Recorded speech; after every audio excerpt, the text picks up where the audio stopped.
ಇನ್ನು ಸಚಿವ ಸಂತೋಷ್ ಲಾಡ್ ಕೂಡ ಹೌದು ಪ್ಯಾಲೆಸ್ತೀನ್ ಚಿತ್ರಗಳು ಪ್ರದರ್ಶನ ಆಗಬೇಕು, ಪ್ರಕಾಶ್ ರಾಜ್ ಹೇಳಿದ್ದು ಸರಿ ಇದೆ ಅಂತ ಹೇಳಿದ್ದಾರೆ.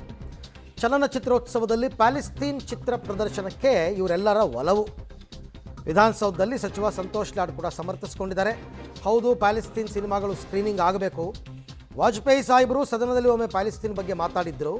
ಅದರಿಂದ ಬೇರೆ ಏನೂ ಸಮಸ್ಯೆ ಆಗಲ್ಲ, ಯಾಕಂದರೆ ಅಲ್ಲಿನ ಜನರ ಕಷ್ಟ ಏನು ಅಂತ ಜಗತ್ತಿಗೆ ತಿಳಿಯುತ್ತೆ. ಪ್ರಕಾಶ್ ರಾಜ್ ಹೇಳಿರೋದು ಸರಿ ಅಂತ ಸಂತೋಷ್ ಲಾಡ್ ಸಮರ್ಥಿಸ್ಕೊಂಡಿದ್ದಾರೆ. ಯಾರು ಅದ್ರ ಬಗ್ಗೆ ನನಗೆ ಗಮನ ಸೆಳೆದಿಲ್ಲ, ಹೇಳೂ ಇಲ್ಲ. ಹಂಗೇನಿದ್ರೆ ನಾನು ಲುಕ್ ಇಟ್ಟು ಅದಕ್ಕೆ ಒಪ್ಪಬೇಕಾಗತ್ತೆ. ಯಾಕಂದ್ರೆ ನಮ್ದು ಇವತ್ತು ಬಾಲಿವುಡ್ ಮೂವೀಸ್ ಎಲ್ಲ ಕಡೆ ಹೋಗಿ ಸ್ಕ್ರೀನಿಂಗ್ ಆಗುತ್ತೆ. ಇವತ್ತು ಪ್ಯಾಲೆಸ್ತೈನ್ ಮೂವಿ ಯಾವ ಸ್ಕ್ರೀನ್ ಆಗಬಾರ್ದು ಅಂತಕ್ಕಂಥದ್ದು ಕೇಂದ್ರ ಸರ್ಕಾರ ಉತ್ತರ ಕೊಡಬೇಕು. ಭಾರತ ದೇಶ ಯಾವತ್ತೂ ನಾವು ಅದರ ಪರವಾಗಿ ತೊಗೊಂಡಿರ್ತಕ್ಕಂಥ ನಿಲುವು stand, one of the greatest poetic leader ಆಗಿರ್ತಕ್ಕಂಥ ವಾಜಪೇಯಿ ಸಾಹೇಬರು ಸದನದಲ್ಲಿ ಪ್ಯಾಲೆಸ್ತೈನ್ ಪರವಾಗಿ ಮಾತನಾಡಿರ್ತಕ್ಕಂಥ ನಿದರ್ಶನಗಳಿದ್ದಾವೆ. ಇದು ಮೋರ್ ದೆನ್ ಇಂಡಿಯಾ, ಇದು ಐಡಿಯಾಲಜಿಕಲ್ ಡಿಫರೆನ್ಸ್ನಲ್ಲಿ ಇವ್ರು ಮಾಡ್ತಾ ಇದ್ದಾರೆ. So by showing a movie ಅಥವಾ ಒಂದು ಸ್ಕ್ರೀನಿಂಗ್ ಮಾಡೋದ್ರಿಂದ ಅದಕ್ಕೇನು ದೊಡ್ಡ ಆಘಾತ ಆಗಿರಲಿ, ದೇಶಕ್ಕೆ ತೊಂದರೆ ಆಗ್ತಕ್ಕಂಥದ್ದು ಏನು ಕಾಣ್ತಾ ಇಲ್ಲ.